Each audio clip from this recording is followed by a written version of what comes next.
Cara, uma coisa que a gente tava conversando aqui, a gente tá conversando agora sobre essa coisa de corretagem, de apartamentos, imóveis, casas e tal, mas a gente tava aqui só na resenha de futebol, cara. Pois é. Estávamos aqui, a gente tava Sabia só falando sobre isso. Cara, você tava me contando um pouco, eu acho legal trazer pro ar, sobre esse momento do Vasco, né? Pra quem não sabe, bom, só se você tá conhecendo ele agora. Vascaíno fanático. E uma coisa que me chamou a atenção, você falou assim, pô, cara, tava vendo o Mundial, vi todos os jogos, pô, que puta campeonato, né? Acho que todo mundo gosta de futebol, acompanhou também. E você falou, cara, eu acho que em vida nunca vou ver o Vasco disputar uma competição dessa. Porque você vê o Vasco que era até os anos 2000, ali, começo dos anos 2000, e o que é hoje, é inacreditável, né? E aí, sempre quando a gente recebe um vascaíno aqui, geralmente é o cara que eu mais quero escutar, porque eu acho que é o clube brasileiro dos grandes que tá vivendo um momento mais difícil de entender e compreender. E o que não tem perspectiva, né? Porque tem tem clubes que deram saltos maiores do que a sua perna e se ferraram. Tem clubes que se resolveram pensar no futuro e se deram bem. Tem clubes que até hoje tem gestões boas e ruins e vão assim, Fluminense, né? O Santos tem uma gestão mais ou menos aqui, outra ali, o Internacional, aí revela São alguém, o São Paulo, mas fica nessa limbo. corda bamba. É. O Vasco é diferente de tudo isso, porque dos grandes é o que caiu mais vezes, né? 4 vezes. O time que a gente pensou que ia renascer com a maior venda até então, naquele momento, de SAF, e virou essa história nebulosíssima hoje em dia. Ao passo que hoje está sendo gerido por um ídolo histórico, o Pedrinho, brigando novamente para não cair. Nesse momento, no dia da gravação desse podcast, está na zona do rebaixamento.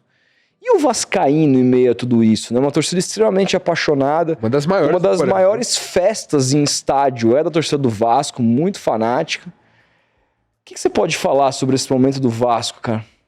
O que podemos falar sobre o Vasco? Por onde começaremos? Por onde vamos começar? Bom, é até triste falar isso, né? Você para pensar a história que o Vasco tem.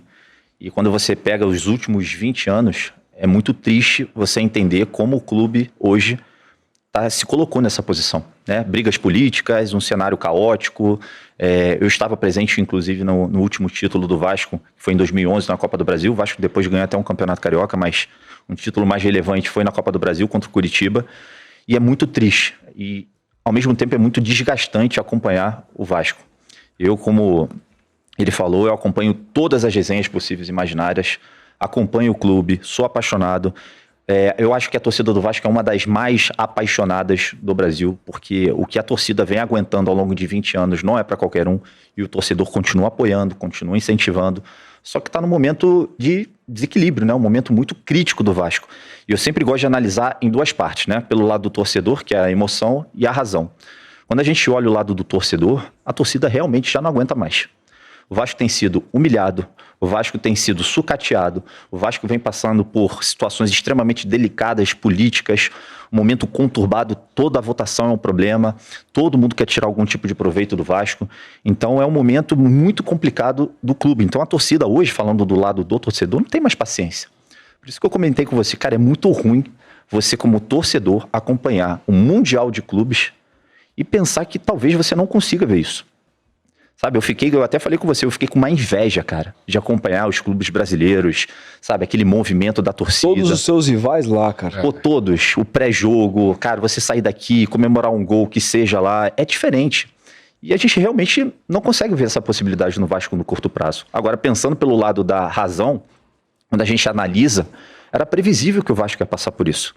O Vasco entrou numa das maiores furadas da SAF, que hoje a 777 ainda está batalhando para tentar alguma coisa, uma situação extremamente delicada que até impede novos investidores, óbvio, por essa insegurança jurídica. O Vasco tá travado, né? Tá numa situação que não tem muito o que fazer. A venda Até isso transitar em julgado, né? Tem previsão? Não tem. Bom, pelo que eu sei, não tem. Isso é uma loucura. Não tem. Isso, obviamente, afasta um possível investidor. Então o Vasco vem passando por isso. O Pedrinho hoje, eu acredito de verdade que ele tem as melhores intenções como presidente. Ele pode sim estar errando em questão de contratação e algumas questões de gestão, porque quando você trabalha no futebol, vive o dia a dia do clube, é outra coisa completamente diferente. E obviamente quando os resultados do campo não aparecem, você acaba pagando preço. Só que o Pedrinho, ele abraçou o Vasco num momento extremamente complicado. Ele teve que tomar uma decisão de tirar a 777, teve que ter um orçamento reduzido e está fazendo o que ele pode. Um cara que bota o patrimônio dele em jogo numa situação dessa é um cara que é muito apaixonado pelo Vasco. Ninguém faz isso. Ninguém faz isso. Vamos combinar? Ninguém Ele vai ama fazer. o Vasco, isso é inegável. Agora, que estão acontecendo erros? Claro que estão, mas o problema do Vasco é muito mais profundo do que a gestão do Pedrinho, na minha opinião. Muito mais profundo. Então, o que acontece hoje pelo lado da razão é um alinhamento de expectativa. Qual é o alinhamento que o torcedor do Vasco precisa ter com o clube? A verdade é a seguinte, é tentar alguma coisa na Copa do Brasil e o Campeonato Brasileiro é aquela tabela ali. Uma hora vai estar na zona de rebaixamento, vai pular para 10º, morde uma Sul-Americana. E é isso, não adianta o torcedor acreditar que agora, ou nos próximos anos, o Vasco vai estar disputando uma Copa Libertadores, ou tentando chegar em alguma competição, porque o time é limitado.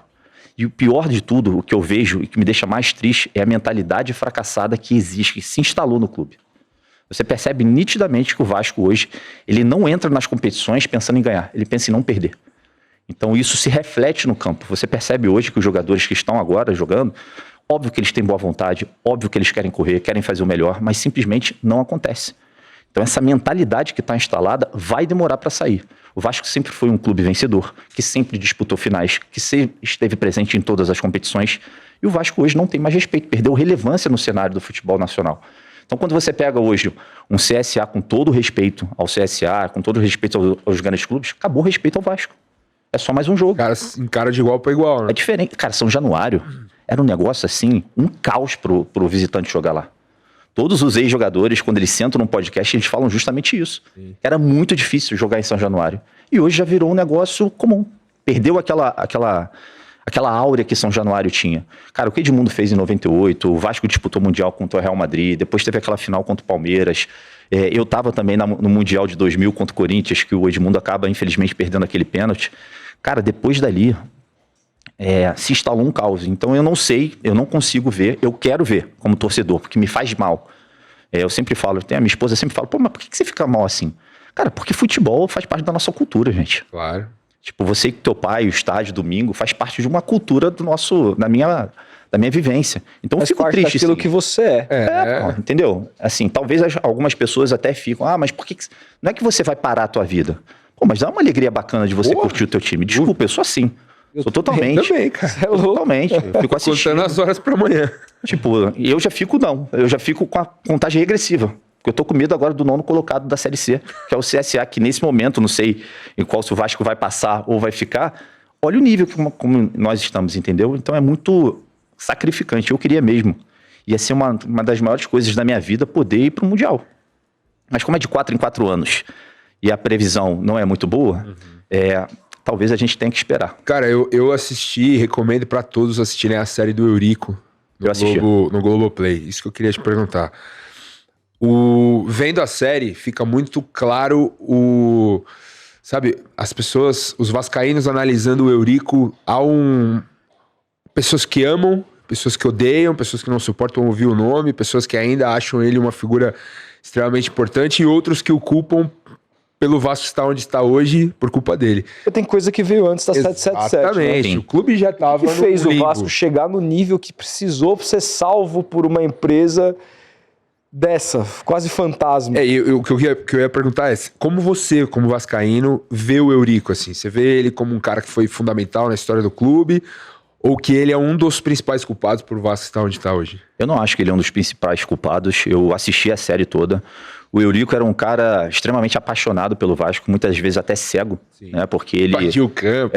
Ele era muito caricato, né? Ele é um personagem que hoje dificilmente poderia acontecer, não teria hoje. O mais próximo é a Leila, que tem um poder, assim, mais firme, mas eu não acho que o Eurico é o culpado por o Vasco estar passando por esse momento. É um conjunto de fatores que deixaram o Vasco numa situação como essa. Eu vejo que o Eurico cometeu erros, mas o Eurico trouxe um empoderamento para o Vasco em dado momento. Cara, era difícil o Vasco perder alguma coisa na justiça. Ele era um cara que chegava na CBF, botava a banca, todo mundo não gostava, mas ele era um cara que colocava respeito no Vasco. Inclusive, a rivalidade Flamengo e Vasco Nasce por ele. nasce por ele. Né? Por isso que o Textor tentou fazer alguma coisa contra o Palmeiras, alguma coisa assim, mas não conseguiu. Inspirou no Eurico. Mas eu não vejo o Eurico como o vilão dessa história. Eu acho que é um conjunto de fatores que vem acontecendo ao longo desses 20 anos que trazem o Vasco numa situação decadente como essa. É muito triste você ter um centro de treinamento hoje com condições precárias. O Vasco parece que ele não foi para o século XX, parece que ele está parado no tempo. Em infraestrutura, em estádio, essa questão do estádio também tá para sair. Até mesmo a base, né? O Vasco, assim, de vez em quando revela bons jogadores. O Andrei lá, da seleção. Thales Magno. Thales Magno, que assim, Surgiu bem, né? surgiu bem, foi até vendido, mas não se provou esse cara todo. Mas assim, não é mais aquela base que já foi um dia, Não. né? A base do Vasco era fortíssima. A base do Vasco, por exemplo, hoje você tem o Rayan, que é eu gosto do estilo de Bom jogo do jogador. Rayan, cresceu com o Fernando Diniz, mas é sempre uma expectativa de quando ele vai sair para poder ajudar a complementar, né? O jogo de amanhã contra o CSA é muito em função do quê? Do desespero de botar mais 4 milhões e pouco para dentro do caixa. Então a Copa do Brasil traz muito isso. Agora, a base do Vasco sempre foi muito bem utilizada. Pedrinho, Felipe, o próprio Edmundo. Então é difícil a gente ver a base hoje com tão poucos recursos, né? Você vê pouca gente subindo. O Andrei subiu agora, você tem o próprio Rayan, você tem o... Esqueci o outro que estava... Fugiu o nome dele, mas daqui a O garoto pouco... que tá no Chelsea, né? É. O Andrei Santos. Mas eu sinto que também, cara, um clube não sobrevive sem base. Não. Difícil. Você vê o Palmeiras, o Flamengo revelando... Não, mas a situação do Vasco, de contratar é difícil. Você precisa ter uma base forte. E outra, investimento de base hoje, se você botar 15 milhões ano numa base, porra, você consegue fazer coisas interessantes. Também acho. Mas, A verdade é que o Vasco que a gente conhece não existe mais. Sabe, aquele Vasco que a gente estava acostumado a ver, cara, dos grandes jogos, tá só na nossa cabeça. A gente está querendo fazer com que isso aconteça hoje, mas a gente sabe que isso não vai acontecer. Então talvez o Vasco acho que só o é Vasco grande na pode- cabeça do vascaíno, você acha porque que o dos Vasco outros pode se tornar um clube médio?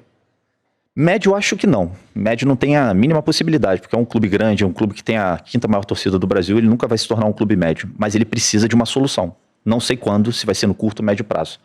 Eu não sei se vai ter um investidor que vai poder salvar o Vasco, porque nesse esquema associativo não vai rolar. Não vai rolar. Eu vejo assim, alguns erros que o Pedrinho possa ter cometido é confiar em certas pessoas que acabam trazendo jogadores que não... Cara, tem jogadores no Vasco, com todo respeito, que não merecem estar vestindo a camisa do Vasco. Não, sem dúvida. Não tem nível técnico, não tem nível cognitivo para jogar uma Série A do Campeonato Brasileiro. Então, assim, será que a culpa não... Será que de repente não tinha ninguém melhor na base? Porque quando você olha para aquele jogador do Internacional, que é um atacante que até entrou no segundo tempo, ou o próprio Arias, jogadores que estão aqui vizinhos, que tem muito mais capacidade do que alguns Fez gol no jogadores. Santos lá, esqueci o nome dele, o ponto esquerda, né? É. E tem o do Internacional também, que fez até o gol contra o Vasco. Então, é o mesmo cara. Quem? O ponto esquerdo do Internacional lá, que fez gol no Santos, aquele gol que o Brazão falha. Eu esqueci o nome Esqueci dele. o nome dele. Putz, não é. Muito bom também. Bom jogador, veio da América do Sul aí. O problema todo são os resultados. Eu acho assim, os resultados não estão chegando, o Diniz chegou, fez algumas modificações, ele tem algumas convicções que ele está percebendo que não vão funcionar. E, cara, é desesperador. assim. Carboneiro. Ele. Carboneiro. Juan Então, acho que Carboneiro. existem alguns erros de contratação. O Vasco ainda paga por erros da 777 de jogadores que ainda estão no plantel e que ocupam a folha salarial. São salários altíssimos que impedem. Então, porque